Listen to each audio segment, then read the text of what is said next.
Hey Hello, everyone. everybody. How's it going? Wednesday night, crypto night in Canada. Rock and roll. Hey yo. Dun, dun, dun, dun, dun, dun, dun, dun. Yeah, okay. welcome to Crypto Night in Canada. We're Tim and Nancy Danter coming to you from Kitchener-Waterloo, and we got our lovely crypto crew here tonight. We got Tim Perry, our crypto guru. We've got Neil, the coin chaser, and of course Ryan Hemsley from the Hbar channel. And we're just so excited to have everybody here tonight. And Tim, let's go over to the comments and let's see who's here. Oh, Red Beer's here, Crow, Journey, Twin World, Journey, Ken. Hi, everybody. How's everybody doing tonight? I saw there was a bunch of comments in before. I know Candace is here and Dean is here. I've got Scott's in the house, Rick. Ken was with us too on that live stream last night, so I recognize Ken's name too. Lots of people who were here last night with because there was a big meet and greet, but lots of people who were from last night are over here, which is really awesome, guys. That's great. Elmo, and Ryan had a big night last night. He'd hit 10,000 subscribers to his channel, so it was a pretty exciting night. Nice. And it was like a party. He was giving giveaways all over the map. Some people he knew, some people he didn't know. He was giving away to people, just random people that weren't even on the channel. It was strangers. Totally strangers. Yeah, just like in crypto, one typo and you're done, right, Ryan? It's exactly what happened. And in case anyone doesn't know, and if you're brand new, I did a giveaway to somebody. They gave me the wrong code. I hope it wasn't their girlfriend's friggin' hashtag or something. Gave me the wrong code. I sent $20 to a stranger. So someone totally won a freebie. He's loving it. So if you're new to this channel and you're new to what's going on here tonight, Tim and I have been on a journey for the last year, or not the last year. It feels like a year since January 1st. We call it the Wealth Creation Challenge, and to try to really change our life in 2021. And we do it through side hustles and doing our financial diet, which I do not like. And we are really bullish on cryptocurrency, and so we've gone down that path. We ran into Ryan on the way along the journey. He had a channel he had going, which was almost the same as ours, except he was using the Wealth Simple Challenge, and they focus on stocks and trading through the Wealth Simple app and whatnot. And then our great friend Tim Perry messaged me and said, "I think I can help you." Thank God he did, because he has helped us a ton. And subsequently, that has led us to our new friendship with Neil, the coin chaser. So if you're just new and wanting to jump on the journey, jump in. The water's really fun. We've got a really fun community here, and anybody can start at any point in time. You don't have to wait till a big date like January 1st. You don't have to wait until the sun, the moon, and the stars line up. You just have to start. So exactly. I know we all miss Tim Perry's 80s look from yesterday, but that's not as much. Listen, you look like a snowboarder today. So anyway, so let's just jump right on into this. Before we start, there was something interesting that came across the news yesterday. I know you can't see it, and I'm just going to block the screen for just 1 sec, Nance, but it says, as noted by Jim Bianco of Bianco Research, the total crypto market has surpassed the value of the S&P Composite 1500 Banks Index, which tracks the performance of publicly traded banking institutions in the U.S. Oh, naughty. So, interesting. That means we're going into mainstream, right, Tim Perry? The normies are now hearing about it. Yeah, the normies are definitely in. I mean, obviously, Elmo just said alt sale this morning. I've been talking with Neil a lot, and obviously I think you guys get some of my messages, but I don't know if you guys have, if I've said it in some of our podcasts, that what you do is when you first wake up in the morning, if you're into crypto, you check the Bitcoin price, total market cap of the whole entire crypto sphere, and then you check the dominance of Bitcoin. And there's something really weird happening right now. Like the Bitcoin dominance is dropping fast, which is it's pleasant to see. And then it was kind of going all into Ethereum. So I was like, oh, okay, we'll wait and maybe it'll flow into alts. But when that dropped, and they're both dropping, but we're not seeing any boom in alts. So there's some funny business happening right now. So I don't know. I don't know if this is the shakeout before the breakout or just the shakeout. Well, it wasn't. I mean, back in 2017, was it this? I guess the word pronounced, was it this definable? The altcoin. What's that? The mythical alt season that you hear if you're like cruising through crypto and stuff like that. It's like people are calling this an alt season. This is not what I call an alt season. An alt season is when any coin that you think is like just the crappiest coin ever is doing a 10x overnight. You know, you wake up, like I said, Binance and stuff like in 2017, it was at 3 cents when it first came out, and a month later it was at $24. That's an alt season type situation. Millionaires are made just all the time. Sorry, Ryan? Do you think we're on like the pullback then, or what? Just, I mean, we've tested the same ceiling, it seems like 4 or 5 times now with, well, at least with Ethereum. And I mean, how many times has it tried to break 2050 or 2100 and maybe get to 2160 and then immediately right back down? You know what I mean? Do you think we're pulling back, or is it literally just what you're thinking, like a shakeout, or what's going on?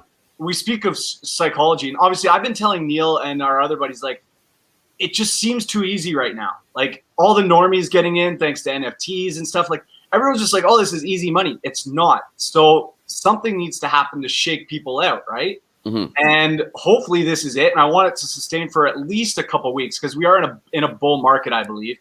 And in the bull markets, you usually don't see the dips for a sustained, like it's not a long time. But if this just bounces back tonight and like back into the green, I'm still suspicious. Like it can't be this easy. Well, I was even saying that like on my channel regarding the stock market stuff, that I was, as much as it hurts people, because the nature of a shakeout is that people are literally going to be losing money. That's the whole nature of it. Those who can manage to stick around.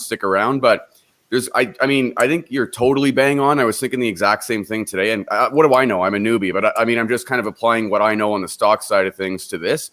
And it's like a shakeout for me, at least. I love them because it kind of weeds out the people who cause these massive like ups and downs and stuff. So I don't know. My fear is the audience that is like in here. Obviously, it seems like they're starting to pick up things faster. But like a newbie's mentality will be like they'll buy in and they'll get so scared. Like I've been contacting with a couple people in here now, and they're writing me all the time like, "Oh my God, it's down" and stuff. I'm like, "That's crypto." You know, and then the next day it's up. I told you guys last week, I was in a coin, it dropped 70% the minute I bought it. Like I swear it was, and at a hefty position. And then today it's like, I got maybe 20% more to go for an even. And I even told Neil today, I'm like, I think I'm going to stay in this coin. You know, like it's funny how stuff turns around. Yeah, no, this is awesome. Let's just say hi to a few more people. We're 8 minutes in and we've got 51 viewers. So I saw my friend Debbie was in, and Elmo's been making comments, and let's go back up and just have a look at some of the comments. Elmo said he's got ENJCHZ, which I think is Chili's, and T-Fuel. Yeah, that's a solid little portfolio he's got there. That's awesome. And so, yeah, no, scroll up on those comments, Tim.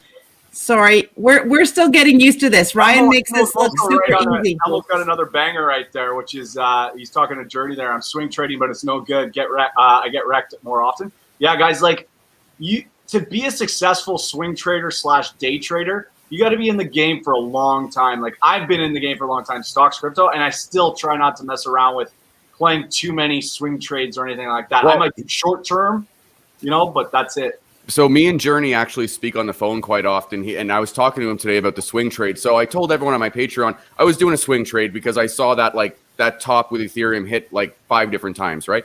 So I ended up actually making money on my swing trade with Ethereum and totally lost money on it balanced out, but lost money on my swing trade with Litecoin.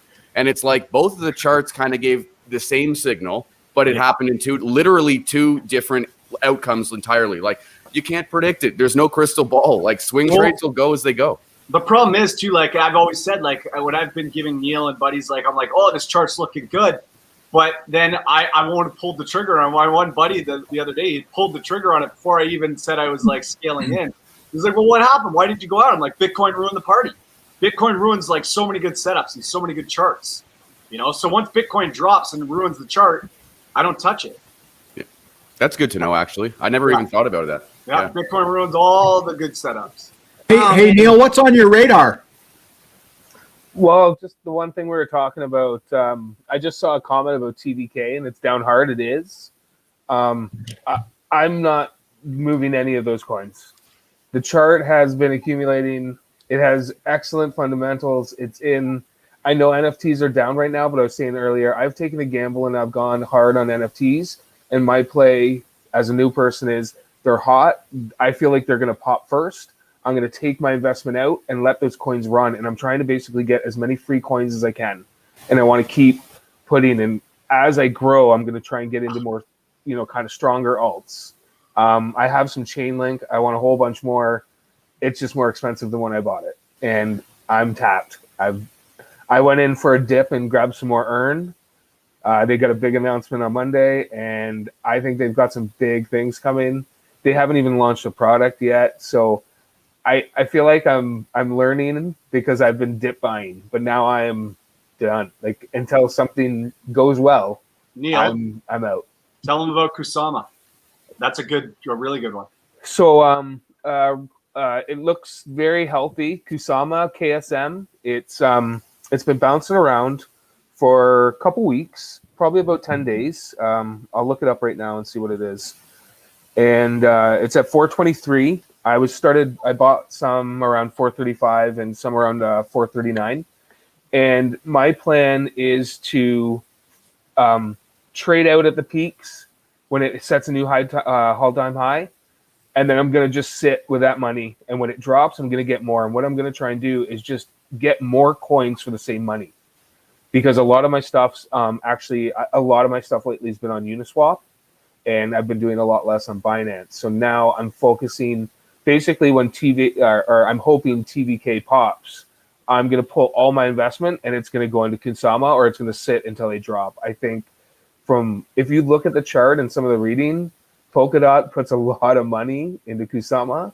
So it's in their best interest for that to do well and to be a great place so that they have excellent products coming onto their chain. And both Polkadot and Kusama are announcing their winners of their parachains.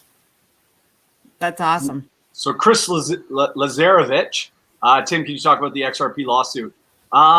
It's looking good for XRP right now. I'm not I don't got a fine tooth comb over it or anything, but from what I'm getting, it's doing all right, which could explain the insane pump that it's doing. Yeah. Right now. Wow. I mean, if it gets through that, XRP is okay for some people. I still wouldn't touch it. I like my ground floor opportunities. I like smaller market caps. I like smaller coin circulations. But I mean, hey, if they get through this, it's always had a huge cult following. It's looking good. I mean, they're like 3-0 from what I got from all the points they've made in their court. So we had a comment earlier just off the top with someone saying that they were looking at T Fuel, which is the Theta, right? It's the gas for Theta. Mm-hmm. Yeah. And I mean, Theta has had, I put you onto it and that's just a sore thorn in my side for not getting in at 4 cents. However, but do you think that's relevant? Do you think that's got potential, the T Fuel in regards to Theta? Of course, because that means that if Theta's going up, T Fuel has to go up. You need the gas to make it move. So that's why I always I played T Fuel. I remember last 2020 or something, Theta had pumped like crazy. It was the most given play to do to get into T Fuel, which hadn't pumped yet. And it did a 10x. I didn't jump in right at and got that 10x, but I mean, it follows another. So you'd be crazy not to. MC Paradise, I'd really like to touch because obviously we've definitely been talking. It's been a big I was going to focus big thing on the Tim and Nancy show is the OMI. OMI itself looks good. There's nothing wrong with OMI. There's still so many brands in the pipeline. The problem is I don't know. Me and Neil are debating. I like to think that maybe just the price action on Engine is giving me hope, but I have this slight concern that the NFT bubble is already kind of getting shaken a bit. Does that mean it's over in the long haul? No. But as of right now, I definitely deleveraged my OMI. I deleveraged anything that was associated with just collectible type NFTs, but I'm still in the NFTs. Not that I'm in ShopX, but that are for e-commerce stuff. NFT your lamp and sell it on eBay type stuff. I do, people aren't gonna like this. My personal opinion, I still think there's a little more shakeout on the NFT collectible stuff, just because of the pump and just to shake you out. Long term, you're fine, but I don't even think the shakeout's really even started yet. no, like if you can judge that literally just based on trends and search reports online, it is increasing. I think right now we're having a little bit of taking profit going on. Okay. And then once we have this sustained peak for a little while, then everyone's going to just pile in at once and boom, that's when the bubbles pop. It's right now, the trends are still going up, but at the same time, it's like, it's already at the top of the chart. You know what I mean? So it can only go so freaking high for so long. And not to scare people, but also maybe be psychologically ready or figure out yourself. But I was in the DeFi last year when decentralized finance was a huge thing. And for like 6 months, we're riding high thinking, here we go, like crazy. And then in September, most of the DeFi coins retraced back to either where they started or slightly above. Only a few like Aave and stuff rose above it. And I capitulated on a lot of them. So now I know, like, okay, if I was in NFT hard, like Neil is, I wouldn't sweat it too much. But obviously, it's never good psychologically for anyone, even if you've been in the game as long as me, to see these prices go down in the way that they do. But just one factor that I've taken into consideration is if you were in, like, I on my Twitter feed and you're going through all the crypto stuff, like 3 weeks ago, you'd see NFT this, NFT that, this celebrity, da da da da. I see nothing now. Although I did just see something I sent Neil today. Tom Brady is starting his own NFT company, so that was cool and still shows. But at the same time, like, of course he is. Okay, this might be the newbie in me, and I might sound ignorant because you guys already knew this friggin' 5 years ago, right? But I was talking to this guy Nate, Nate from the community there. Tim and Nancy know him. Yep. And he just brought up this really cool thing, and he was like, "Oh, QR codes for replacing ownership of vehicles." Because I know Nancy brought up the passport thing for NFTs, and I thought the ownership of vehicle aspect is kind of a nice transition. But then I was just thinking about Elon Musk's plan for robo-taxis with nobody actually physically in the car, and I just thought that identification for kind of the ownership of a vehicle when there's no human being present, that kind of thing. And then I started looking it up online, and there's already tons of people talking about it. So I don't think NFTs are going anywhere.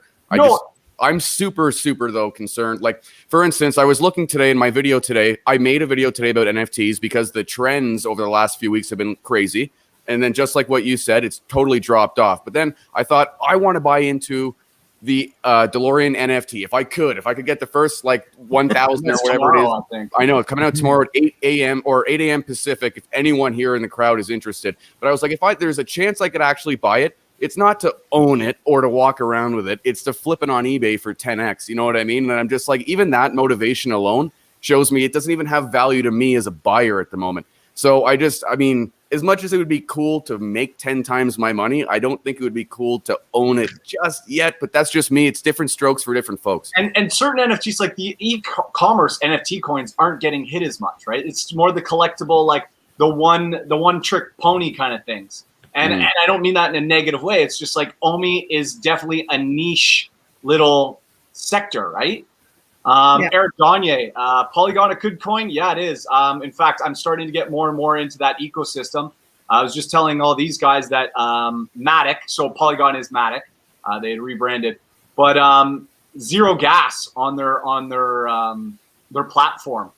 And there's a lot of coins, either on that are migrating to Binance chain, along with Ethereum, which obviously is so expensive in gas. But right now, I've actually been dabbling a lot in getting some staking in the Matic chain, and I pay zero. I pay nothing in fees, and I'm making money. So if you're on the Ethereum network and you were staking or you're doing anything like that, to unstake it still costs you like $50, $100, right? So you're saving money. So I love what Matic's doing, and they're just building a really cool little ecosystem.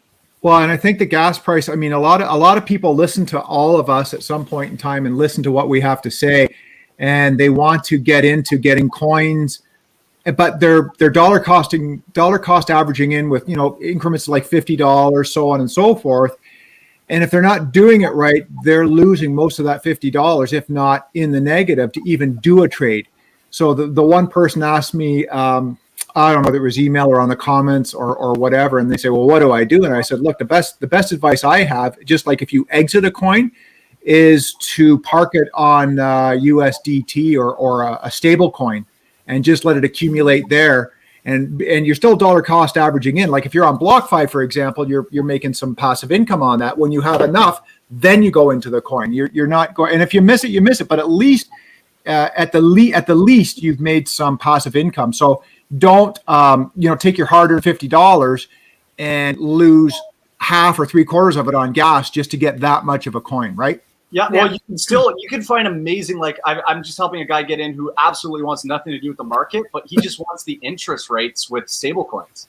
Because you can get and it's depending on the stable coin, but I can't remember the ticker right now, but I got 10K sitting and I'm getting 40% interest a year just sitting in a stable coin. What? 40%? 40? Yeah. Is that correct? Did I know. Did you see Ryan's head snap up at that? 40%?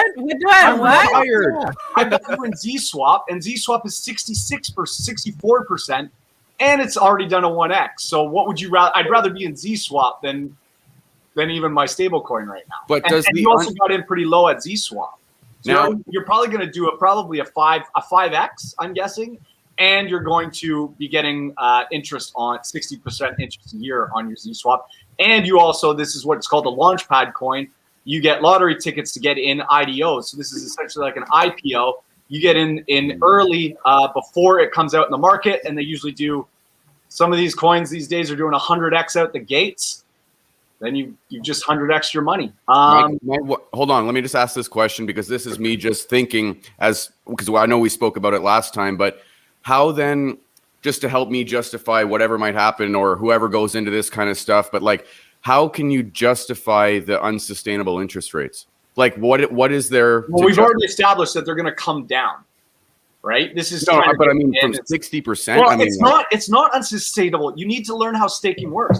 When you're staking, you're strengthening their system. You're strengthening their nodes, all this. You're helping their system make money. So they just pay you in return money. They're still making money on top of that. So they're just sharing the wealth. It's like banks sharing the profits with you. That's all it is. So there is a lot of sustainability. You will always see at least 40% interest in some coins. But there's coins right now, farming coins, that you're doing 1,500%. They're much more degen type coins. But so I'll do some rapid fire that way. Yeah, I was going to say there's quite a bit of people asking a bunch of questions in here. Where do you want to start, Tim? So I'm going to go Shaolin Soccer. What are your opinions on buying virtual land on games like Decentraland Sandbox? That's actually something that I would have interest in, because if you were to buy land on Decentraland and have a little online shop within Decentraland and stuff, and you could even rent it, you could rent virtual land. Once again, it's kind of like Ryan alluded to. He would buy the DeLorean to sell it.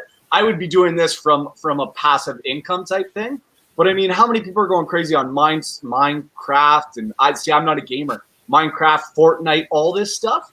Imagine a Decentraland type Minecraft, whatever it is, where you're playing games and you're also selling stuff and buying, but just trading NFTs and just this one job, like a Ready Player One, if anyone's seen that movie. An announcement that Atari just announced a little while ago that they've done a 2-year lease into Decentraland and setting up a Vegas-style city in their block. A Vegas-style city? Oh, like casinos and stuff. Yeah, and that I just read a little bit before we came on, and they've already they've leased the land for 2 years, and that's what they're doing, like Atari video games from the 80s. Wow.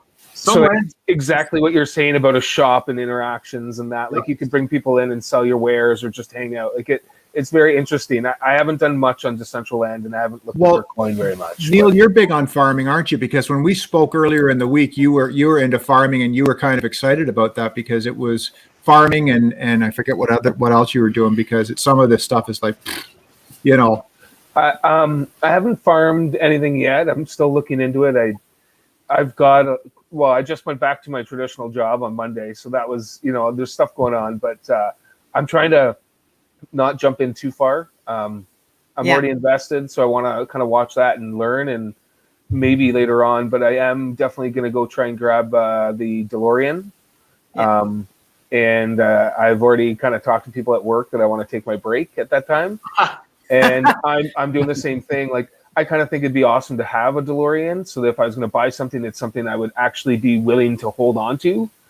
But yeah, it's more of a play to sell later on. Like, also coming back to Ami, if you're not sure about it, you should go look at their token burns.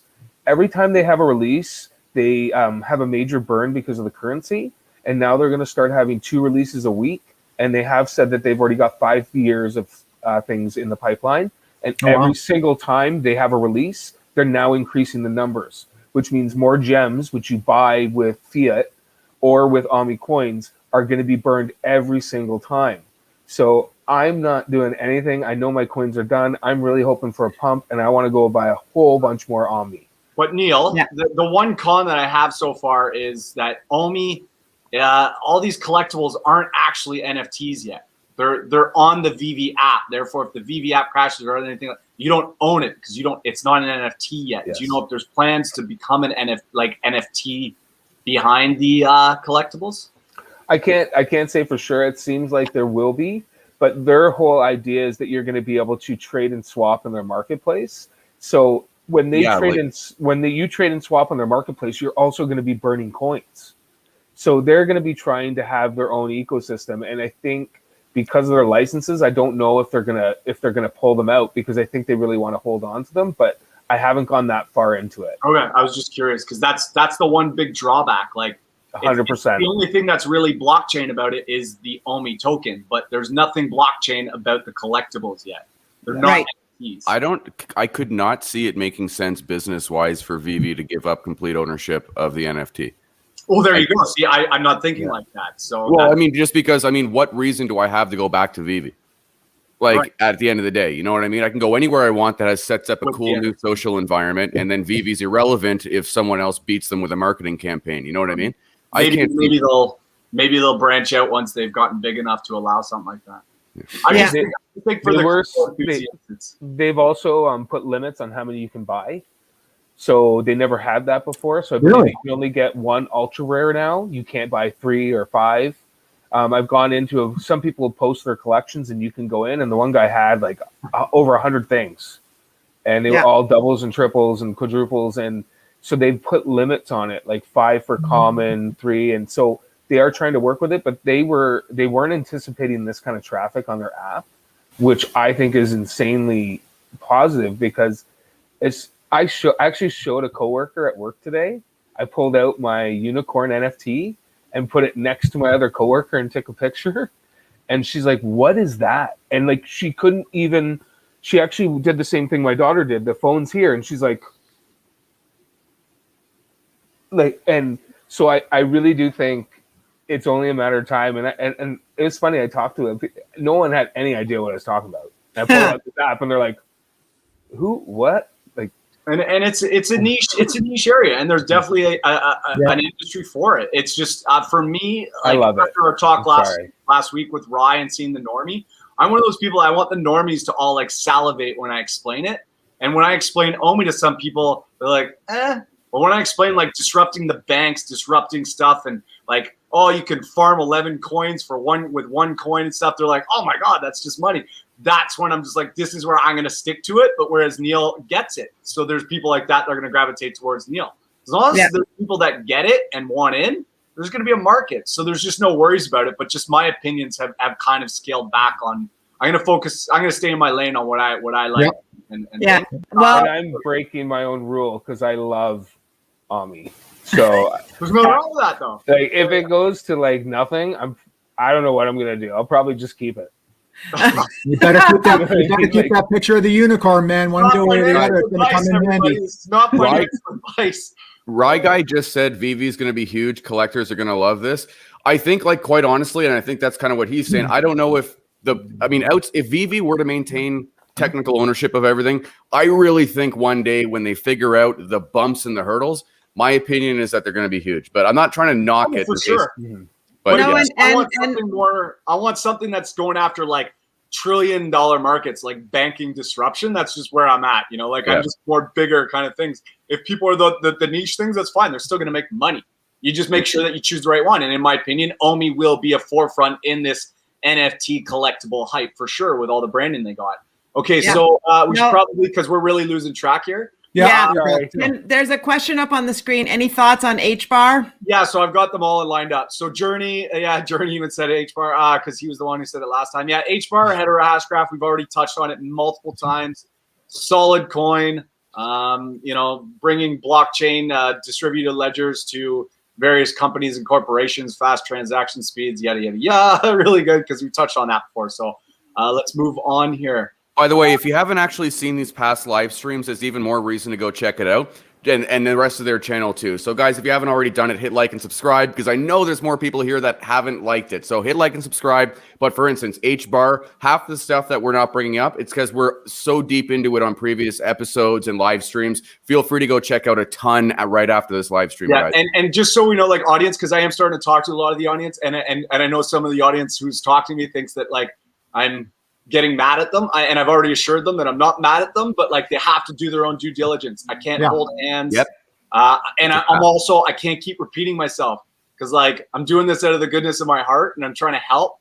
But also, I also know that some of the advice I'm giving now is where it's getting into more advanced. Therefore, you got to study before you jump in. You know, I do hours and, you know, some of these people, I don't get it. Neither did I till I watched it 4 times, you know? Like, I didn't get it. I mean, you have to do your own. You can't. I mean, if one of us was interested in Omi token, and the other one was interested in a unicorn, whatever the heck, you can't follow what we're saying unless you do your own due diligence. Because you might look at it and say these guys are insane. Like, you know what I mean? Do your own due diligence. Because I'm definitely not as sympathetic as I have been with some people lately. Because it's like, hey man, like I gave you all the information. You could have gone and done with it. You know, are you still high on this coin? Yes. Well, it's down 50%. Well, that doesn't change the fact that I love everything about what it's doing. Exactly. I can't affect the price of the coin. I can't wave my flag and get everyone to pump it for me. But okay, so we're going. Okay, Safe Moon, because everyone's talking about that. Abby said Safe Moon. It's pumping like crazy lately. One big rule, never jump in a coin at the top, hence why we are all sitting here talking about Omi, because most of us bought it at the top. And I'm at fault for that. I got a little FOMO, but I also scaled out. I had my stop losses set. Most of you might not have. So Safe Moon, I am not buying something that is up 400x in 3 weeks. I'm not doing it. It's also got one quadrillion or 1 trillion coins in circulation. That's a lot to pump. Like most of the coins I tell you guys about, I don't go over 1 billion in circulation, let alone 1 trillion. And I usually like to stick to really small coin circulations, 20. Like I like Bitcoin's 21 million. I kind of keep it around there. So just from a tokenomic standpoint, I'm not even. I don't even know what it's done. I just know it's super pumped. Once I saw the circulation, I was out. And you see a lot of coins these days that are doing these big giant weird circulations that are pennies on the dollar, and people salivate at them. You know, I had one of your audience members be like, "Oh, but it's Safe Moon's at this, you know, 5/100th of a penny." Yeah, because there's so much in circulation. It's not going to see a penny ever. One thing I definitely want to touch on right now, Mr. Investing. Any thoughts on more spinoff from Union? Yeah, I got some. Easy, Jim. Easy. Well, as we know, Union was my favorite coin. It is not right now. It's my girlfriend's in the doghouse. Doesn't mean it's over. Okay, so what happened was, and I'll give you my thoughts because we don't know if they're going to do an interview in like 5 days on why they did this. But basically, when I sold you guys Union, it was like they're going to be an insurance kind of collateralization and stuff like this, and helping DeFi. And they're also going to have a lending platform. I'm like, this is dipping their toes in all this stuff. Man, they've got so much avenues that they're going to get a price appreciation and people are going to like jump in on it. So the other day, they just surprised everyone. Like, surprise, we're creating a whole new coin. And to me, that smells, and I've seen this before, it usually smells of greed, smells of team dissension in the ranks, someone who thinks they worked more on Ledn, wanting to be on a separate coin. I don't know. They say this is for the benefit of Union, We shall see. This is just my high school gossip talking right now. I still like the CEO. He's been on Telegram handling all the damage control for the last 2 days. So he's not running from this. He says it's going to benefit Union more. So we shall see. I'm still holding Union though. I had already deleveraged off Union because I was in a 10X and moved into some other coins. I'm still holding after this news. I'm not selling because technically Union still has COP, which is their collateralization, which is the biggest reason why I was in Union. But there is a saying in crypto that every single coin gives you their we're going to disappoint you moment. And this is it for me in Union. So I'm definitely fool me once, shame on you. But if they do anything shady again, I'll be out of Union. Okay, that's good to know. Good to know. That's really good to know. We've got some other. Are we ready to? Let Neil handle this one. What's going on? Rye Guy wants to know what's going on with Eternity. Right now, I just think it's the lack of news and lack of product. But there's supposed to be something big coming out on Monday, and the owner or the founder, I've been following him on Twitter. He's been posting some stuff, and a lot of it's to do with responsibility of selling authenticated things and tweeting out about people that are ripping off other people. And I just think it really pumped when it came out with no trading, like nothing was there. It was all hype, and I got in and I still love it. But I think what's happened now is it's where's the news, right? And they haven't done much. So apparently some big news is coming out, and I'm hoping that it involves TK or TDK because they have a partnership now.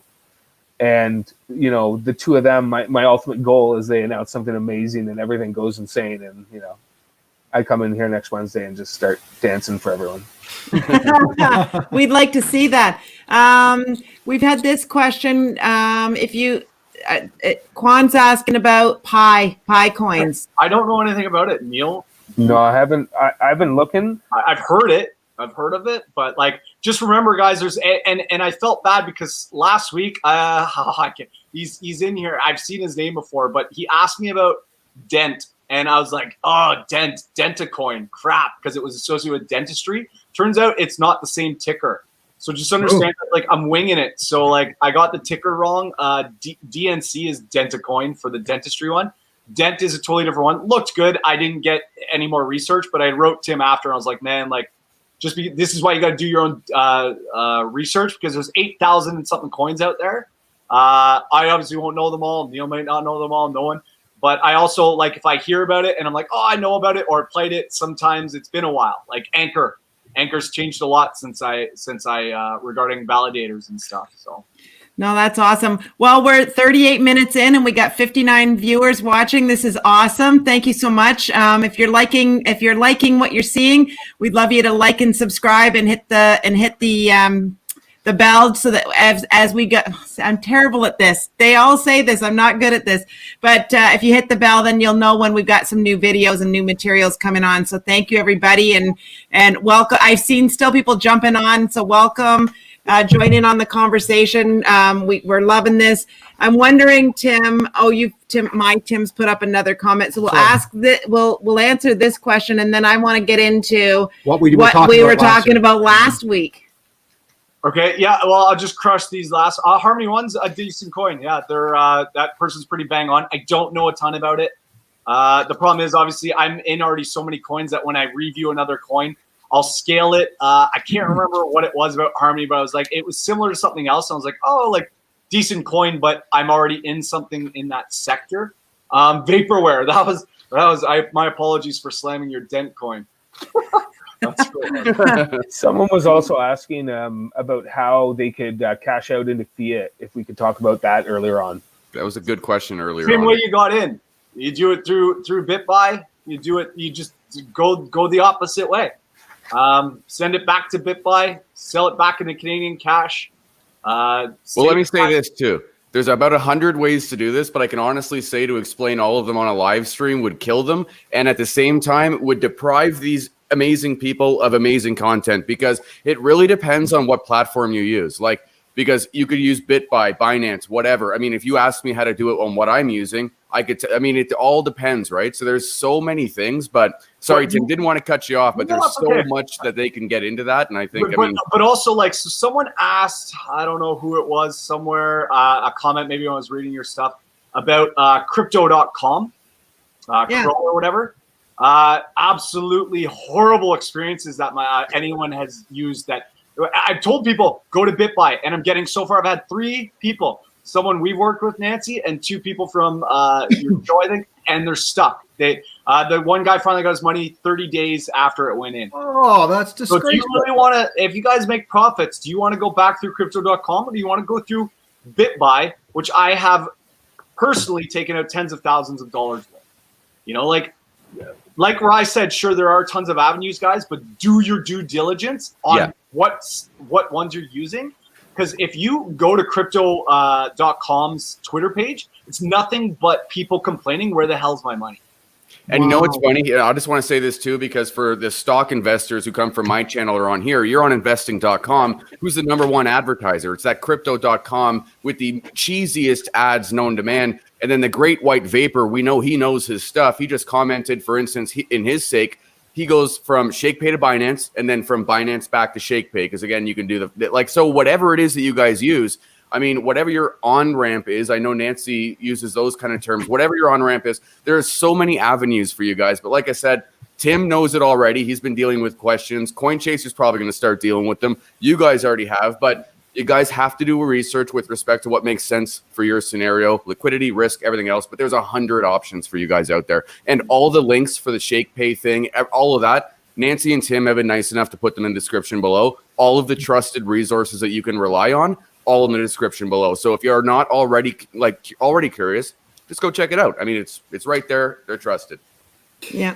So Tim, we went into something last week that we got excited about. And well, what do you have? What have you figured out about it? The validator. Oh yeah, the validators. So unfortunately, I got some bad news for some people. The validator, it's legit, but the problem is it involves a lot of maintenance that could involve you guys losing money. So if you're not able to check that thing a lot and understand the technical behind it, you do not want to go near it with a 10-foot pole. I don't want to touch it. I thought it was a lot more basic when I first read it. They even they used to have validators for like Chainlink and stuff like that. I don't see any of those anymore on the site. But they do have staking nodes and stuff that are much more simpler. And how it works is you pay a monthly fee. Some of them are more expensive. Some are like $20 and some are $200 a month, in which so you're paying still to run stuff. Similar as if Rye is getting into mining, he's going to pay, more for his hydro and whatnot. Journey, thoughts on SNX? Amazing coin. That's a blue chip now. I'd give it a blue chip. Synthetics are going to be a big thing. It's an Aave. I mean, it's run like Aave now. It's a beast. Someone asked,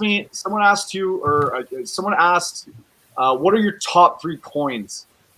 Yeah. What are your top 3 coins? Because now I've got to get the blue book. I got to get the purple book out again. Well, I want to give to some people who are less risk averse. So if you're not me, Aave would be like, I'd stick to the blue chips. Aave, like a Chainlink. Okay, I was going to say Binance, but Binance is starting to ride to the point where it's like, I wouldn't tell you to buy right now. I'd wait for a dip. But like Aave, Chainlink, Theta,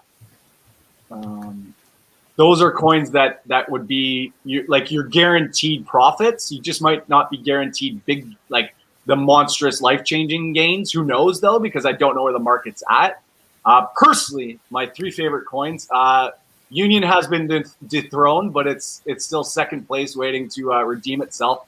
I got a new one that's Root, ROUTE.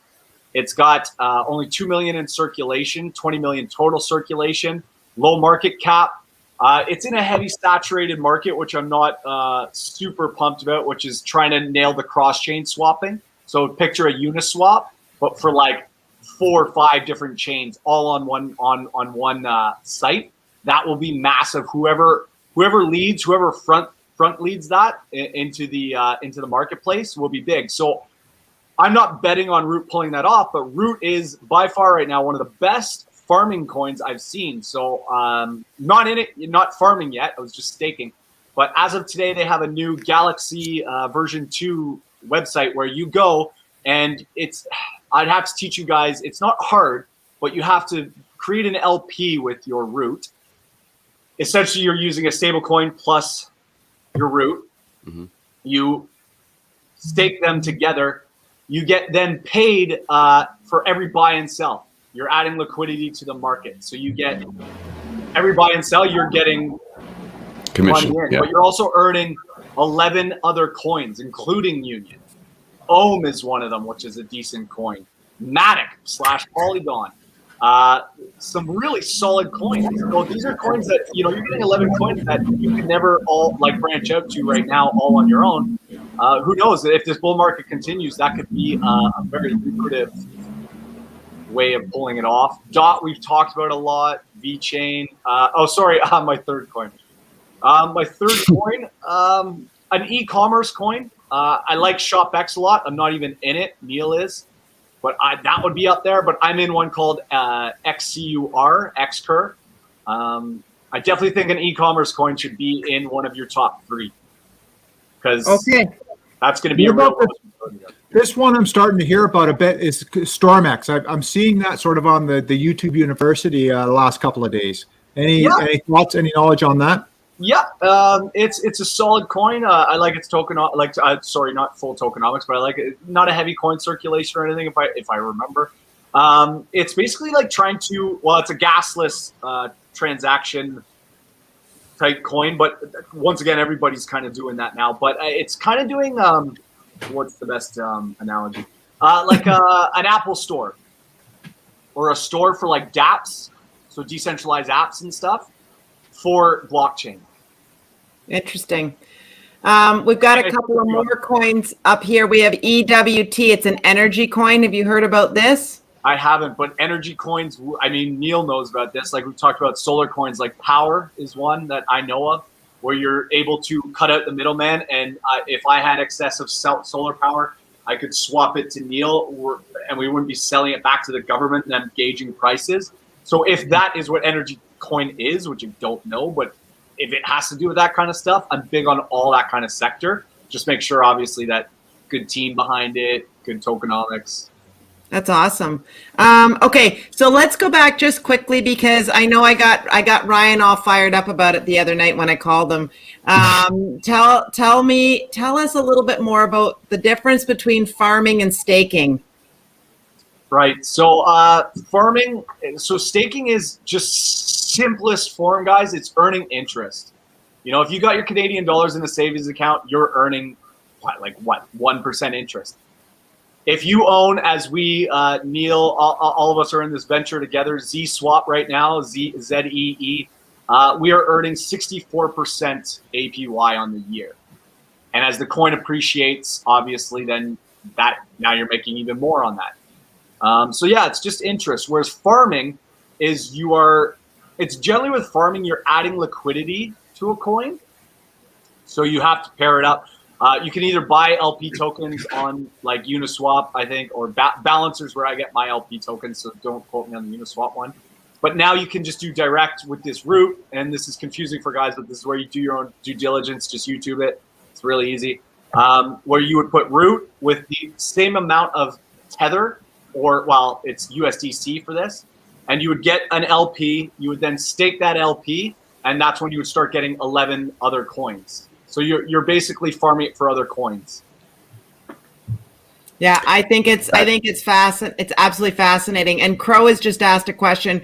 So would BlockFi be considered staking? And I think we talked about that a little bit, Tim, that it kind of is. Yes. And this is, you have to remember, like, the reason why BlockFi is able to pay you is because they're like taking, they're probably staking on something too, because like I see these apps now where it's like Shakepay, I think you guys said, is no fees, right?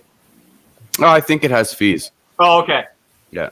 Because these coins that are coming, or these fiat on ramps are like, oh, no fees to like do your transactions. I'm like, They must be loaning your Bitcoin against something. Or doing Yeah, something. no, I mean, there's only one way you can explain some of the interest rates and some of the free offers and yada yada. It's all, you know what though? It's an interesting marketing ploy to get people like used to it and get people into the market though, because right now, obviously, I saw someone here in the comments, 64%, mind blown. You know what I mean? Like it just brings people's curiosity out. You know what I mean? The only reason I've been Googling farming since last night or the night before, whatever it was, is the percentages. But yeah, Well, so like with Root, actually, you're getting 100% APY right now on 11 coins. If you got $99 or whatever, like I can't remember the stat, but you're earning equal amount in all 11 coins, not just your Root. I mean, that's unprecedented.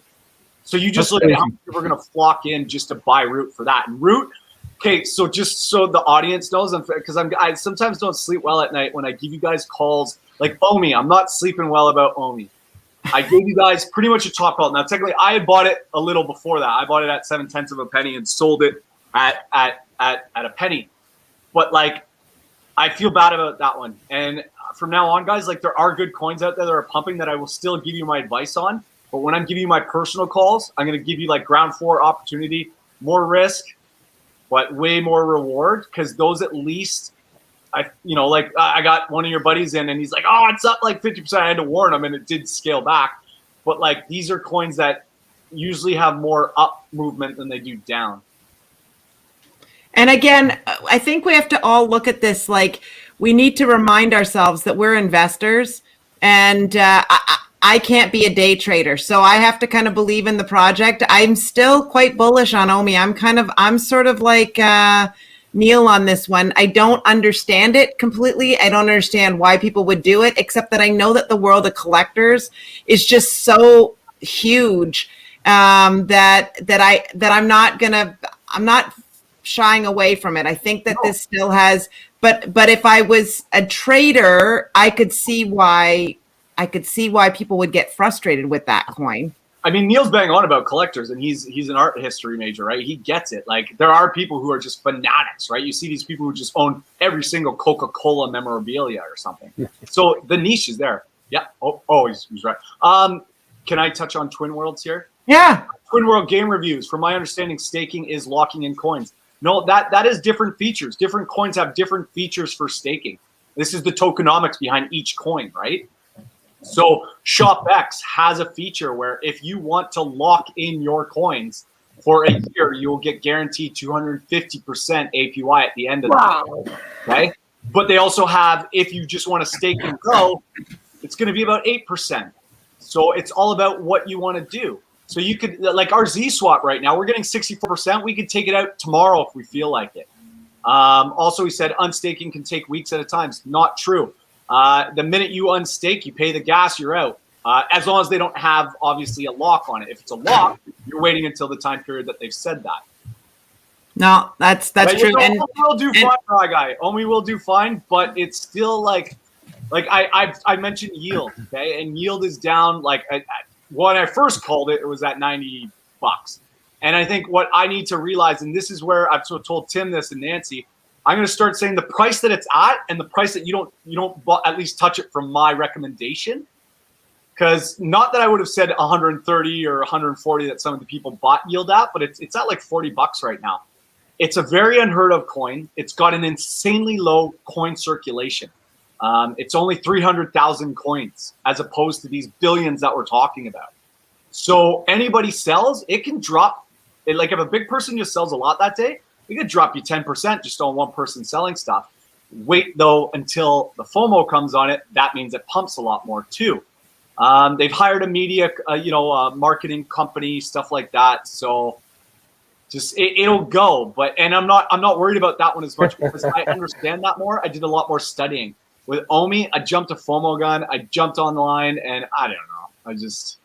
I have issues with influencers when I see them, and I'm by far not an influencer. I got no people, but I still have problems with people who like pump coins and have invested in, like they're in on the coin big time, and they got in early, and then they're trying to pump it and stuff. So obviously, I got in Omi when you guys did for the most part, but.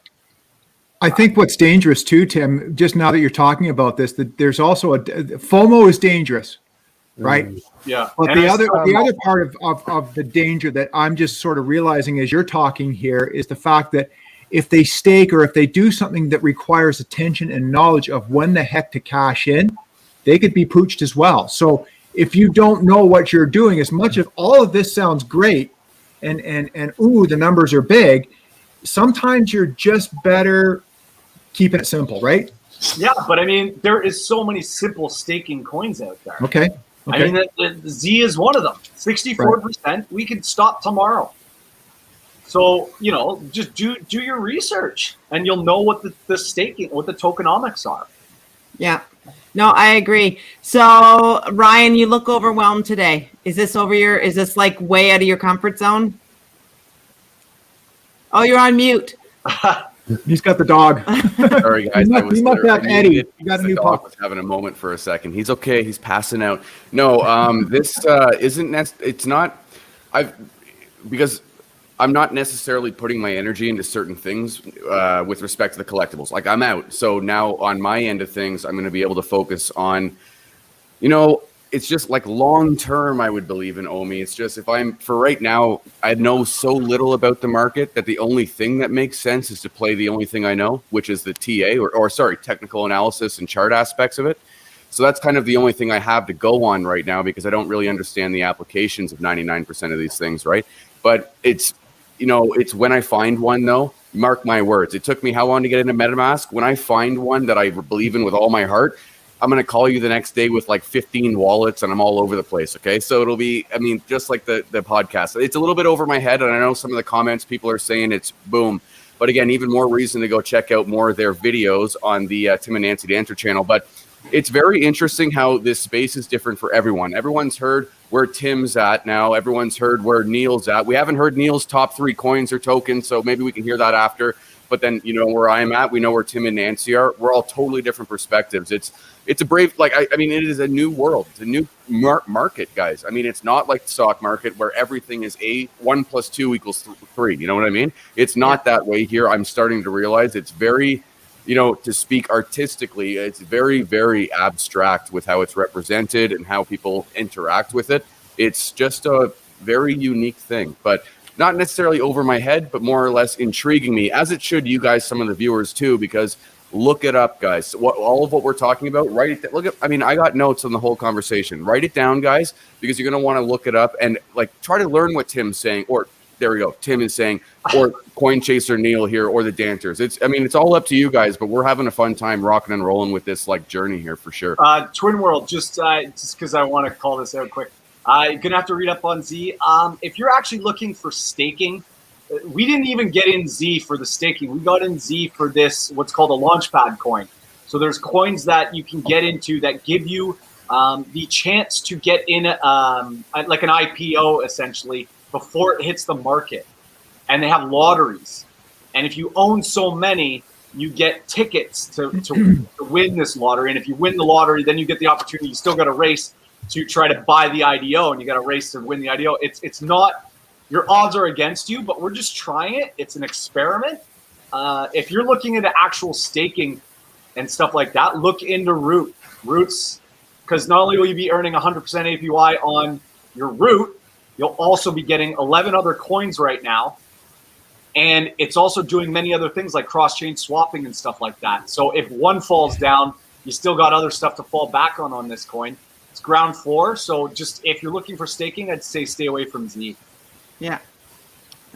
This is really good. And it's funny because I'm reading Redbeard's comments. I feel like I'm back in algebra class on crypto night.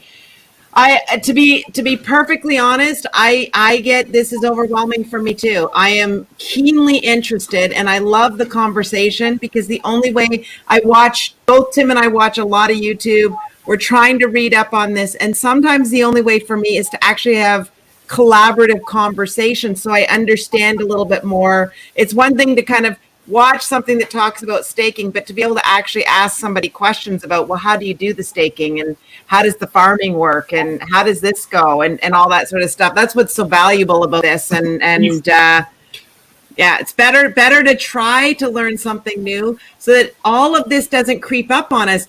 I was having I had to do my presentation to the president of the company today, and on my computer I was sharing my screen to do the presentation, and I must have done something that was Bitcoin for beginners, and I must have downloaded something. It was sitting in the corner of my screen at the end of the thing. He says, before we get off the call, what is this Bitcoin for beginners? So I'm like, oh gosh, this is, and so then I have to go into the story. Needless to say, he's taken quite a large position in Bitcoin, but then he got out he said, I was in, and then I got out, and then the whole thing blew up, and he goes, so I'm out. So even people they don't know. So because it's hard. You have to be on top of this all the time. This is not for the faint of heart. That's just all I have to say. At the same time, every single thing, like Michael Jordan just didn't become great. Like he shot tons of baskets, and the same was with knowledge. Like you got to read. Like everyone who's like, oh, Tim knows stuff or something. I was green as anything when I first got in the crypto market, and I had been in stocks for 15 years. And then you're reading about this thing. Someone just asked. D Friendly, you do not go to CoinGecko to get tokenomics. It's usually on their main website. That coin's website will tell you about their token structure and stuff like that. Or they have the Telegram chats, which I still don't recommend. If you do venture into Telegram chats, it's their main chats where they allow you to talk to their administrators or developers, front leads kind of thing. But if you do venture that way, just a highlight: do not take any deal from any private message you get. It's a scam. No. Every single time you get private message, it's a scam. Every single time. Listen to me right now. So that way, that's advice there. But like guys, like seriously, I knew nothing when I got into crypto. I had to learn everything on my own. Yeah, and there wasn't as many places to learn it, I'm sure. So there's been so much more that people are now talking about. So this is better. Journey, what's your top 3 coins that you're focusing on? So as he's typing this, folks, we're just over an hour in. We've got 61 viewers. We're going to start to wrap this up because we're going Not to. Journey, I meant Neil. Sorry. Nit. Oh. I'm like, I was looking at Neil and said Journey. I can't type a new banner for him. I'm fast. sorry. I'm sorry. The first one I'm looking at, it's pretty safe. It's one of the first ones I bought. I'd like to buy some more. I'm just waiting for hopefully a pop. Is Chainlink. Chainlink. Oh, Chainlink. Sorry. Chainlink. Yeah, it's an oracle. I wouldn't say safe, but you should do pretty well with it. Lots of people I've been following in that are calling it. The chart looks good. It's got so many partnerships, so that's one that you could definitely look in. I know when I was new, the more expensive coins were the ones I was staying away, and I've totally started shifting my mindset because I was always thinking like I want those 1 or 2 cent coins that are going to go to $10. Well, that doesn't always happen. It seldom happens, and you need to hold those for like 2 years. So anyone with OMI, I'm actually thinking that OMI, I'm going to try and put some more profits in. It's my 2022 coin. I think it's going to go bananas then. And the other ones I'm looking at is ShopX. Shopping.io has it's been hovering around $270 a coin. ShopX is going directly for that as their competition. It was just launched on what is it? Not Launchpad. It's Paid Network. It's got a lot of backing, and it looks like it's going to be pretty strong. And another one I like is AOZ. I talked about it before it launched. It's AIOZ. It's going after Theta. It's currently sitting a couple minutes ago. It's like at $1.80 something, $1.90. It went as high as almost $3, and it's dropped as low as $1.40. They've only been out for about a month, and it's another one that I've gone in on. Those would be the ones that I if I had spare money. And then another one that I really like that's had a correction is Luna. Luna. It's Terra, but the coin is Luna, and it's at $15 now. Like it's retraced. It's got 5% adoption already in Korea, where they're based. So it's already doing very well. And it looks like it's just ready to go. Like a lot of people like it, and it's a currency coin. Like you can use it to spend money and all over the place. So it's one that I'd like to add more to. I have that as well. Cool. That's awesome. And poor Journey, he did give us his top 3, and since I called him out, so Journey, let's see. Wow, that's a solid 3, and he's in additionally all those like could be blue chippers. I would say SNX is a blue chipper in my opinion. Hbar will be, and yeah, Elrond Gold is definitely on its way too. The only thing about Elrond Gold is if you look at the wallets, there's some huge whales. There's whales in every coin. Like Union has massive amounts of whales. Yes. And they just dump and that's the problem now is like these allotments that these guys get before the coins come out, they've already made themselves rich. You know what? Fine. If you do it ethically, I'm all for it. You know, if you stick around and obviously see the thing through. But this is why you get so many scams, right? Because these ICOs would fundraise $10 million, let it out the gates, and bam, sell all their coins, and they were gone. That was 2017 in a nutshell with most ICOs. Yeah. I like this comment, and I think this is why a lot of people have gotten into crypto and have started to move away from the stock markets. It's genuine. I hope I got your name right. Institutions manipulating the stock market makes me sick. I think that's why a lot of people are really interested in this platform. I will say this, keep in mind, the entire recent bull run we've had was destroying the institutions and completely retail investors only, right? So it does go both ways. And I think that we're actually seeing the retail investor having shifted from the stock market, now moving entirely into crypto. For sure, but adding to the risk though. And that's why I think the NFT bubbles just, I'm not talking like blue chip, I'm talking NFT stuff. I mean, it's the retail investor you worry about because we don't know anything. At the end of the day, we're not experts on it, right? You worry about the guy like me. We're always the last one in. Yes. Yeah, well, exactly. But saying that, you know, the stock market's manipulated, crypto is the wild, wild west. Yeah. Yes, I got out of the stock markets because I didn't like naked short selling and I didn't like the power, the elite powers that be. Well, now in crypto, us four could collude, get in on a coin, buy all the things up, pump all the message boards and stuff like that, and then dump it on people. We just find a coin with low circulation that no one's touching, and we make up a bunch of lies. So it actually gave power to the little man to pump coins. So no, it's way more of a jungle and way more manipulated. I guarantee you there's China and Russia, they probably own half the Bitcoin now because they're not stupid, and then they let it run. Probably. So, you know, they can move the market. And then, of course, because Bitcoin owns so much of the dominance, you actually run the whole damn market by owning all that Bitcoin. So, no, I've always said everything's a Ponzi scheme. Obviously. Well, this is the way I'm looking at it. If your guys are thinking it's manipulated with the massive amounts of red tape and regulation on the stock market, okay, now extrapolate that to no regulation, okay? Extrapolate that to essentially no controls, and we have the freedom to do whatever the heck we want. At the end of the day, I can send and lose my Bitcoin. How much Bitcoin do you think is sitting there in wallets that'll never be recovered? So there's 21 million that will ever exist, okay? Probably more like 15 by the time the next 10 years is over. And how much, like, I don't know. I really think that the retail trader proved itself in the stock market. And then that shift entirely, you could even Google trends. The shift literally mathematically went like this, and it went like right to crypto. And I just think the retail trader, I love shakeouts because those of us who actually make it through it end up winning like crazy. But it means that the retail traders who don't have the ability to make it through waking up to a 20% loss, you're going to lose all your money. I really do love shakeouts. I mean, Crow put institutions can only make it go up and down, doesn't change the direction. I don't agree with that. 2008. Anyone watch The Big Short? Anyone understand what really happened? Oh yeah. I mean, all these bankers right now, the housing market. Like all you gotta do is bump up the interest rate, and you got a whole country that's screwed. Yep. You know, like they run it, and they can decide when to.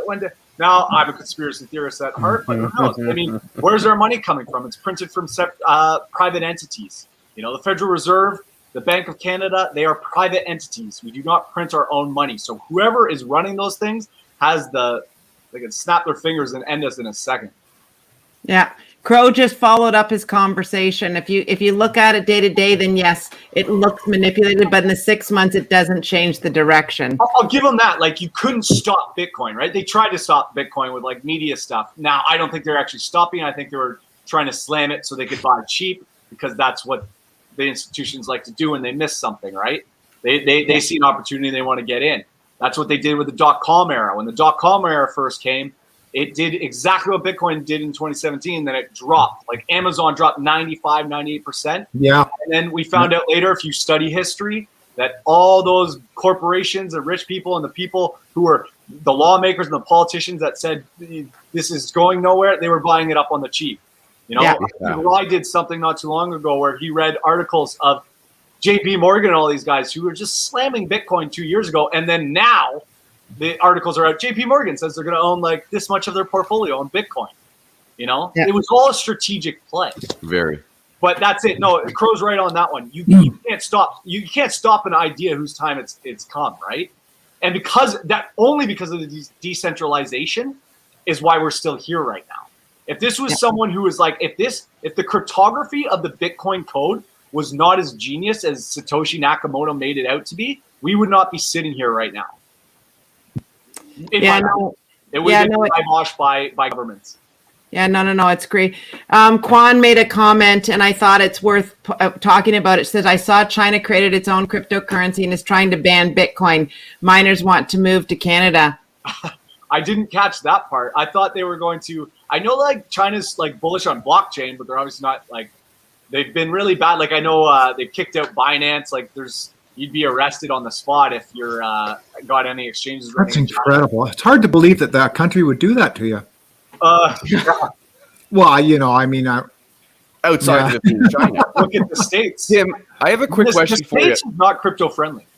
It's not. I have a quick question for you, Tim. Only because I heard Kevin O'Leary and Kathy Ark talking about this. It was a CEO interview on the Meet Kevin channel or whatever. Anyway, they were talking about the idea of virgin coin with respect to where it's mined and its like efficacy, basically. So as in a coin that's verifiably mined in China is now, for instance, not eligible for big institutional investment for like Hive. Like Kevin O'Leary will not invest in a company that essentially mines their Bitcoin through China because of the coal and the energy and all of this. And Kathy Ark was saying how now they're not able to, just because of the fact that their efficacy boards won't allow them to do it. They're not even able to invest in Bitcoin mining companies that are not virgin, so to speak, as in that they're clean mining. Like, have you heard anything about that? Because the first time I saw that interview was like a week ago.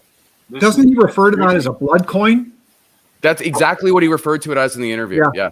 A blood coin. Yeah. I kind of actually caught that part, but everything else sounds totally new to me. Okay, yeah, it was like it was a week and a half, whatever it was. If you guys heard the blood coin term, I'm sure you saw it, but that's exactly how they were referring to it. And I thought, whoa, really cool. So maybe that might spark China retaliating against Bitcoin involvement in their country. But I mean, they're so integrated with blockchain now. Like Singapore runs on blockchain now. Like the whole city is like integrated with blockchain and information.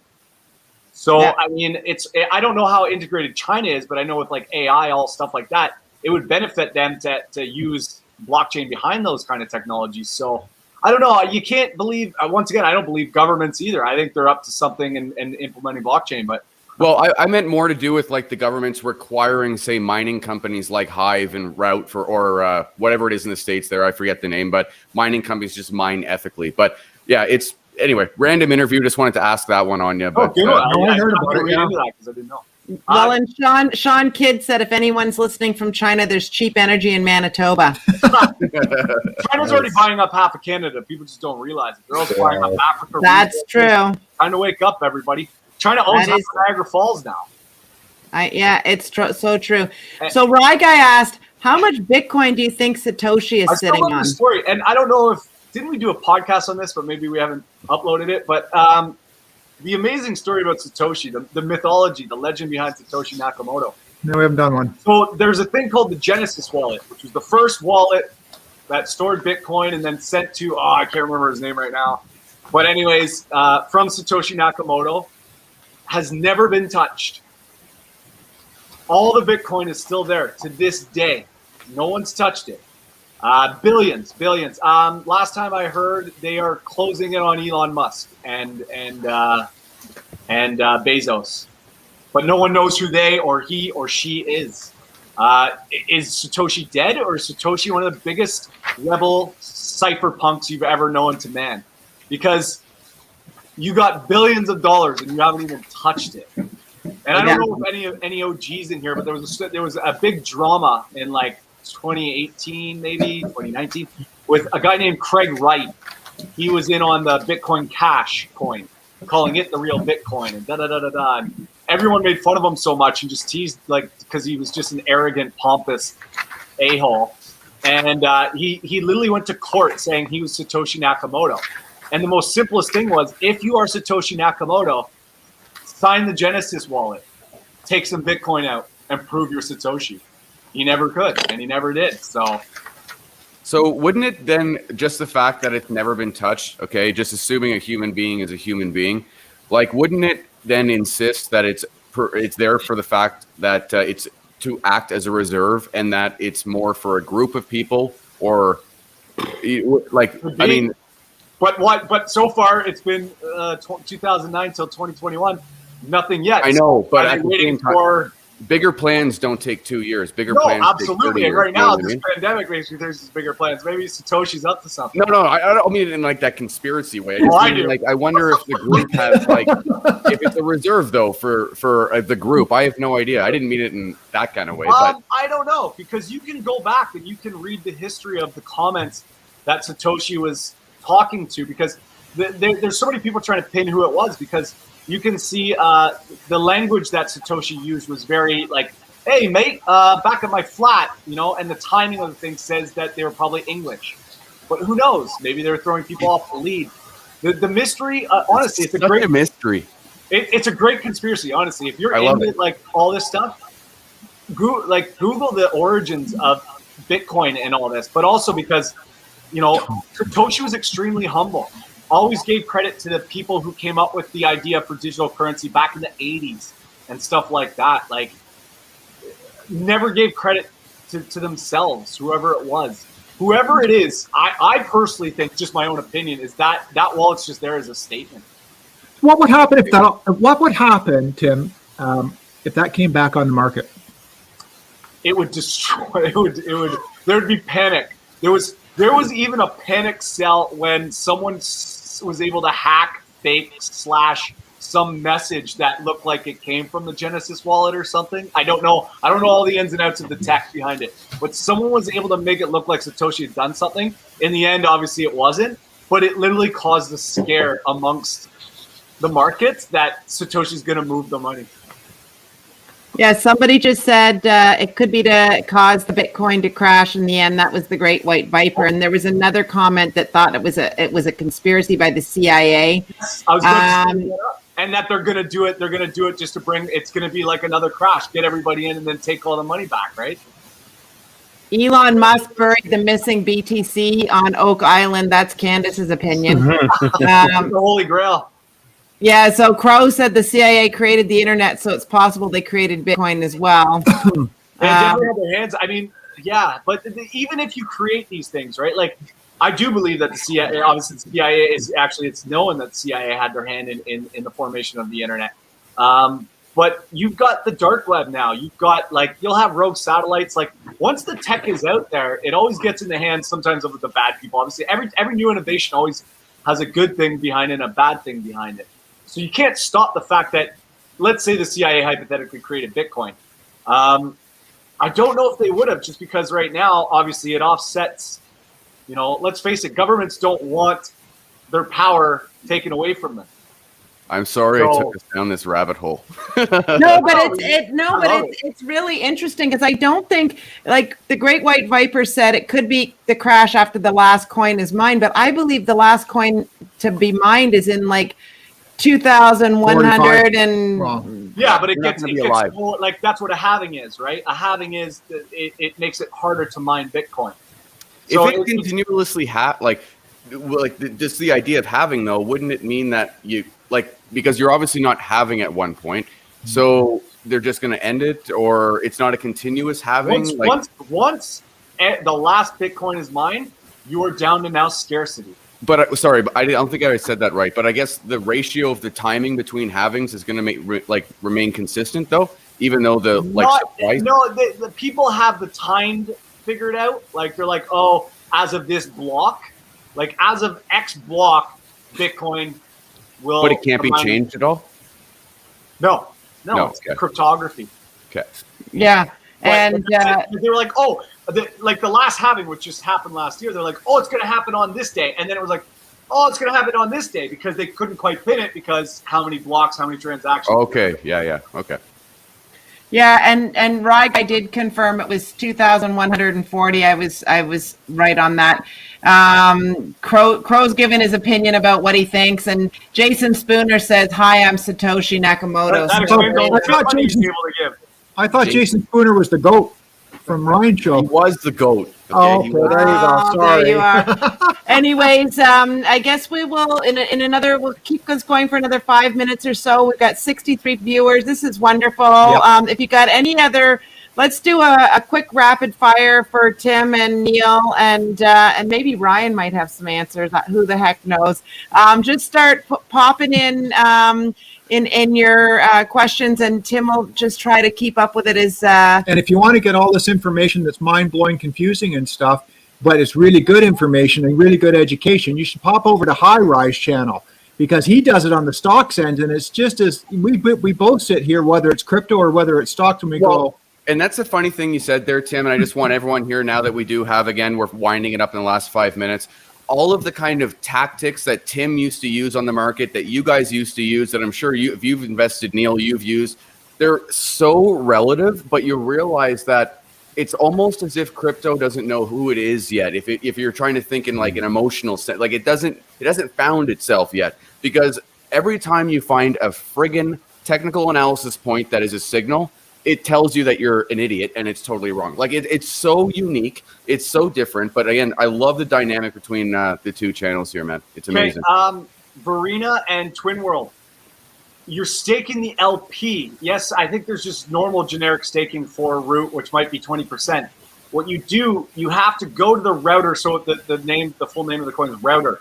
You go to their website and they have a thing called the Galaxy Farm, and there you would go. But please, Google, YouTube, how to do these things. You got to do your research. Yeah. But yeah, you go to their websites. They have platforms usually where that leads you to where they are doing these stakings and stuff like that. Like Union, you can stake their LP on a website called Geyser. So they're partnered with Geyser, and you would have to do the same thing: buy some Tether or whatever the stable coin is, and Union, pair them up, stake them together, and the last time I checked, the APY was 109% for the root pairing with the USDC. Hey Neil, there's one last one from Elmo there. He's asked a couple of times about Alien Worlds. Alien Worlds, I haven't heard about it. Never heard of that one. That's why we got the notepads, guys. We're writing down all your comments every time you say it. We're trying to rock and roll. There was someone earlier that mentioned Bitcoin rainbow chart live. So I went on, and it's kind of interesting. It's breaking it down by like basically fire, buy, accumulate, still cheap, huddle, FOMO intensifies, seriously sell, maximum bubble territory. It's kind of interesting. I'm not sure. Keywords for sure. Well, and when after we did our video, Tim Perry and Tim and I recorded the video on Monday night, I think. I got excited about the farming, but what went through my mind is Tim Perry thinks he makes it sound so easy. And I said so we called Ryan and I said, hey Ryan, I think we need to do a video where Tim and I and Ryan try to figure out, without calling Tim Perry, we'll have Tim Perry in our background, but we will try to figure out step by step how we properly buy and farm route. So we're going to do that. It may take us 55 hours of filming, but we will narrow it down. I know Brian's been doing research, and we have Tim Perry that we could call if we go, okay, we're really stuck. But we're convinced that we're going to show a step-by-step how to do this so that anybody that's interested, you do your own research, But if you want a step-by-step, we're going to do a dueling video on how to do it. So Wes J has a cool question. I feel that the fractional ownership of Bitcoin could just keep getting smaller, making it not scarce. Well, there's only 21 million Bitcoins in the world, and there's only not even 2% of the people in the world that are even involved in crypto right now. Wow. Okay, so do the math. Owning one full Bitcoin will be an absolute Well, keep in mind too, 90% of the platforms in the world, well, Simple doesn't, but 90% of the platforms in the world offer fractional ownership for stocks. It doesn't change the price of the stock. It makes, if anything, it's a driver of price because it allows people who don't have $70,000 into the market. So if anything, dude, it's going to drive the price up. If they destroyed the fact that you could buy Satoshis over a full Bitcoin, the price would crash until normal people could afford a Bitcoin. So that's how that works. It's all buy entry points. But if anything, fractional ownership is better for you, which is why 90% of platforms now, regardless of who they are, North America, all over the place, like fractional ownership is becoming a real thing. Only issue is, I mean, with stocks, you're leasing it. With crypto, fractional ownership is built in. So that's kind of the nice thing. With that's what NFTs can do too, right? Like if people want to do fractional ownership in housing and stuff like that. Yeah, totally. You can own an NFT. What did I just... Jason Spooner wants to know, Neil. Neil, this one's for you. Unicorn or DeLorean? DeLorean. even me, who's just like an outsider, not big on it, I think DeLorean just from... I would have said DeLorean all day. Up to date right now, what they released, the DeLorean's going to be the biggest moneymaker down the road. I still don't get it. But here's a question for you. So speaking of the DeLorean, okay, so we'll start with Neil. Neil, would you go back in time or would you go to the future? Which way would you go? Back or future? Back in time. I'm a history grad. I'd go back in time 100%. There you go. That's right. Tim 100%. Perry? Tim Perry? I don't want to know what the future looks like. So you would go backwards? Oh, yeah. The 90s were a good time. Yeah, they were. We had a good time. And then in 2009, I'll buy myself that $5 of Bitcoin that turns into 75 million now. Oh, there you go, Marty. There you go. Every crypto person says that question now has been ruined by Bitcoin. Because everybody that's in crypto, you want to go back? What do you want to do? I want to go back in time. When are you going to go back to? That's easy. 2009. Buy Bitcoin. That's right. So Ryan, backwards or forwards? I think just because I've read about the past, I think I'd go to the unknown and go forward. Oh, there you go. Tim, what would you do? I'd go backwards. Would you? Yeah. Oh man, I don't know what I would do. I'm a bit of both. You better go where I'm going, or I'll go with him. But okay, let's ask the question to the comments and whoever's still watching. Would you go back or would you go forwards? That's a good question. I'm a history guy, but I just feel like I would be going back to see the confirm future what I too. read almost. You know what I mean? It's like that one question too. If you could have 5 people living or dead or 10 people living or dead at your table, who would it be? Elon Musk for 5 lifetimes. What? That's it. All day. I mean, I'm not a religious guy. I'm not anything like that. I have no interest in if I could have Elon Musk survive 500 years, I think the whole planet would be 10 times better off. I would choose that every day, all day, and twice on Sunday. There's a conspiracy theory that he's actually an alien trying to go home, and that's why he's doing SpaceX. Oh God! Well, the vast majority of people would go back, and it's funny. I'm surprised at that. Actually, I'll go back with Sanat there. Yeah, he wants to go back, or she wants to go back with you. If you asked me at the beginning of the pandemic, I would go forward. Oh, I'm going. I already feel like we're halfway through at least, so I feel like I put my time in. But if you ask me the start of the pandemic, we're going forward for sure. So, just like this is what I actually think is going to happen, and this affects Bitcoin because this is not just me throwing. I think a big global economy burst is coming. It'll affect Bitcoin. Obviously, it's going to affect every market, but I definitely think by the end of this year, we get a massive. This housing market can't sustain.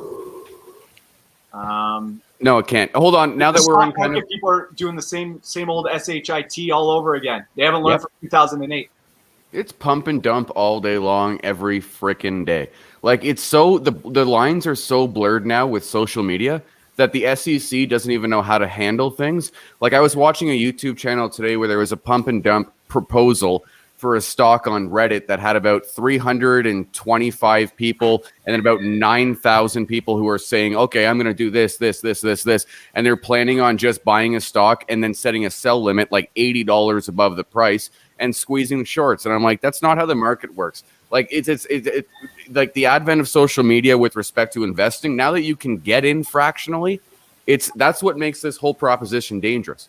Yep. Like that's what, because I mean, I don't know. I mean, I'm a retail trader. My dog's saying hi, by the way. I'm a retail trader, but at the end of the day, it's the retail traders that scare the heck out of me.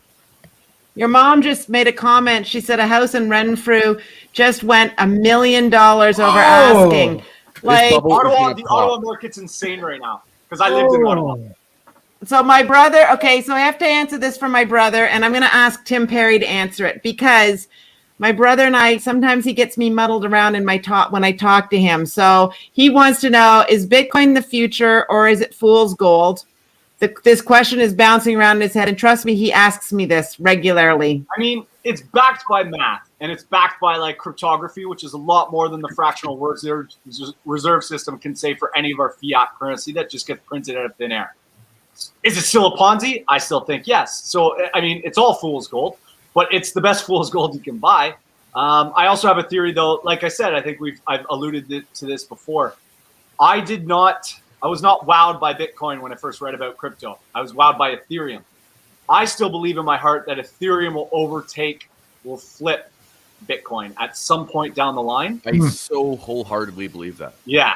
I hope so. But it's real because Bitcoin's not doing anything. It'll be like a store of gold, but it's not even a store of value. That's all it is a store of value, dude. Like there's okay, so the Bitcoin is a dividend stock, okay, and a growth stock is Ethereum. That's how I look at it. And like at the end of the day, and I just wanted to say this for Angus.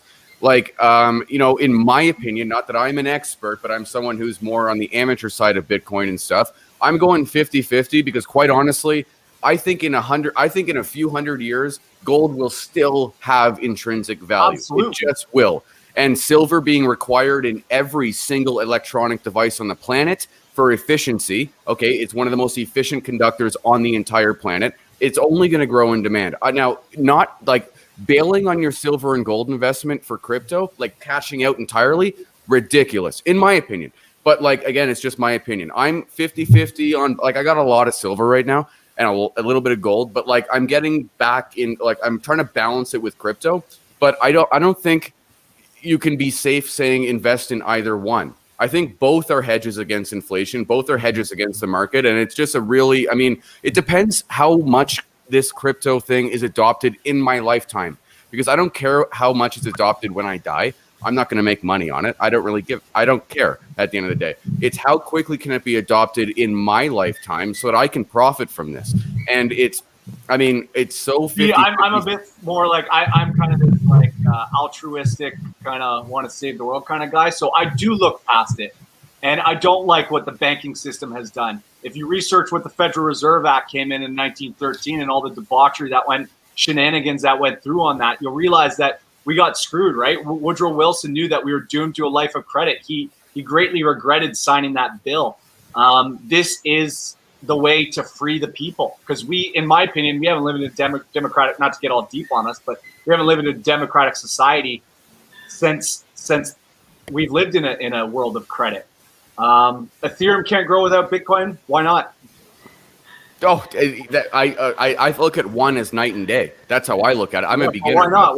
Why not? Why can't it just overtake it? There's no point. It's on its, Yeah. I don't know. Valid question though, because most people think that Bitcoin is the king, and for now it is, and it's proven it. But every rule gets broken. Yeah. No, I think these are all valid conversations that we're having. And I think it's our right as citizens to question these things, whether you want to call it conspiracy or I think it's good to have healthy debates about all of these things, to not just accept the status quo as it's always been. We got to always be pushing the boundary and see, maybe take what was really good in the past and grow upon it, and then throw out some of the stuff that maybe doesn't work. So on that note, go ahead. Hold on, Nancy, I got one more question. I want to hear Tim and Neil and you guys' opinion on it. Because this is my fear about Bitcoin, is the whale aspect of it. Maybe I'm just so into Star Trek that this is how I'm pronouncing this name, but Guinan, okay, I don't know if that or that. No, go up 3 more comments. This person said, the more the rich buy Bitcoin, the more it will go up. Now, okay, so this is the problem, is that, buying Bitcoin, we're not going to be at this point for so much time that it's irrelevant, really. But if people only hold Bitcoin, it's going to crash. Bitcoin has to be transacted for it to actually have real value in reality. So the more the rich hold Bitcoin, like the Winklevoss is holding 1% of all Bitcoin, if they're transacting because they realize the only way that they can maintain their standing is by creating Gemini, for instance, where now they're staking their coins and creating an environment around it. There's no scenario where the whales hold half Bitcoin and the market goes up. Because if it can't be transacted, it'll blow up, okay? It'll blow up because of lack of availability. But then at the end of the day, it'll go up so high that no one can get into it. Then the whales end up selling off, and you see the lowest of the low. In order to have a stable price, we need transactions to occur. And that's why Ethereum freaks me out a little bit with respect to the fees and how inaccessible it can be right now on Ethereum network.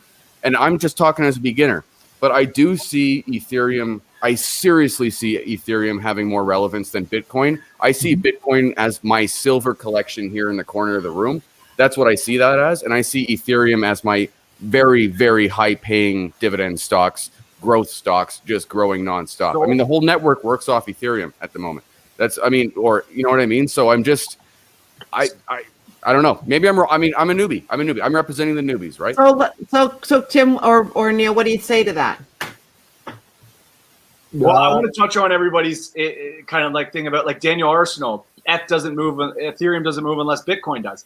That's because Bitcoin has so much of the market dominance. That's what I keep talking about. And that's the problem. But it dropped before, and when it dropped, every coin did 1,000x sometimes. Many coins made people rich overnight. You woke up and you were up 1,000x the next day. That was 2017.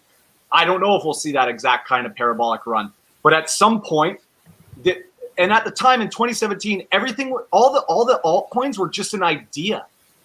Aave didn't exist. It was just an idea. It didn't have a product. We are now getting where Root already has their farming and this and that you can go in. Union's about to unveil their COP for over collateralization. All these products are eventually going to suck all that dominance into the altcoins because they all have real world usages now.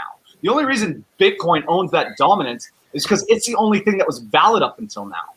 And now you're getting things that actually can do what Bitcoin can't do. No, I 100%. Ravencoin was the original idea for Bitcoin was Ravencoin, but they couldn't pull it off at the time. So Ravencoin's even further on, but their code sucks. It's not as good as Bitcoin. I'll admit that. So you're going to see all these real world things start sucking the air out of Bitcoin's dominance. And at one point, it won't go back up. And then when coins move, it won't matter if Bitcoin drops because the dominance. Exactly. Right. So you're just talking about what you know now, but what could be possible, who knows? I can't promise you that's going to happen. Yeah. Yep. Chris L just had a comment that ETH is like digital oil. I never really thought of it that way, but I was going to say that Bitcoin's kind of like gold, whereas I feel like ETH is like a product, and it's versatile, and it can do this and it can do that, and that's kind of why I'm very excited in ETH. I think it provides more than Bitcoin, and I'm relatively new. I am trying to get Bitcoin because obviously it's got value, but that's not really my priority. I think if I do have profits and pull my investments, I'm very much interested in ETH, and then these large altcoins that I think are gonna have staying power after the crash or the correction. And I'm not as bullish on Bitcoin, and maybe it's because I need to do more research in that, but it just seems so unattainable right now. Well, okay. Well, I will say this: unattainable, as in, well, maybe you're not thinking fractionally because it's very attainable. But what I will say, like, it's as attainable as Ethereum. You know what I mean? At the end of the day. But I will say that, like, Bitcoin is like buying Enbridge. Like, it's boring, but you'll make money.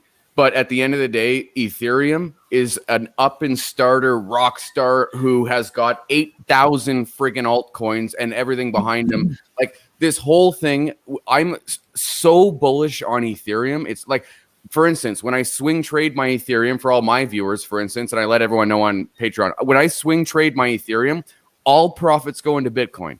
Okay? I don't buy more Ethereum. All profits go into Bitcoin. But at the same time, like, I know my Ethereum is going to make me more money in the next 2 years than my Bitcoin. I can almost, I don't know. We don't have a crystal ball. I'm not a wizard. Okay, but I really believe. It's not like I'm Gandalf the White here, but at the end of the day, I do believe that I'm going to make. I mean, Ethereum's got really. I mean, the fact I just there's something that I'm speechless. Like, Ethereum makes me speechless. But when I walk into TD Bank, I mean, I can handle that. When I buy into Bitcoin, I'm buying a store of value. There's nothing crazy going on, but that's what Bitcoin is to me for sure. There's coins being implemented that are going to be far better for currency. And like Crow just put, what if Bitcoin, like if Bitcoin died tomorrow, would it take down the market hard? Absolutely. But it's not the end of blockchain anymore. There's hundreds of other blockchains being built now that are far superior than Bitcoin. Not far superior in the code yet, because the code of Bitcoin is still the marvelous thing about it. And many coins were forked off the Bitcoin code. But I mean, you have new blockchains now that are totally separate from the Bitcoin. The Bitcoin, the narrative there. Well, you know what? I think this has been a fabulous, fabulous discussion tonight. We've had lots of interaction from the viewers. I really appreciate everybody sticking around. We've had 65 people more or less the entire time, which is fantastic. If you like this, we're really, really hoping that you'll come back for another crypto night in Canada with the amazing coin chaser Neil, obviously our wonderful crypto guru Tim Perry, Ryan from the Hbar channel, and obviously Tim and I. What we would recommend you do is you subscribe to the channel and hit the little bell so that you get notified when this video comes up. And Ryan, what am I missing? No, I told everyone do it because we have more people watching than we do likes. So use your little hand, go over, click the like button, hit subscribe, and smash the bell. And I wanted to say last time we got a screw up with the Coin Chasers kind of Twitter. We had a lot of people on my channel asking, how can I get in touch with this guy? It's at Coin Chaser, one word. Look for the big red beard. It's like a hieroglyph. Yeah, it's terrible. If you just how did you send that? How did you send that to me? If you type in Coin Chaser, you can find it. But if okay, you perfect. Is like it's at perfect. Everyone, forget the @ sign. Type in Coin Chaser. Look for the hair. Look for the beard. You'll find him. Yeah. But we had issues last time. I've got rainbow suspenders on in my profile photo. So. Rainbow suspenders. There you go. Holding a unicorn. Christmas gift. Oh man, and so we really, really appreciate you guys joining us tonight, and we look forward to another fun-filled night of Crypto Night in Canada next week. So see you then. Thanks, guys. Thanks for coming. Have a good night.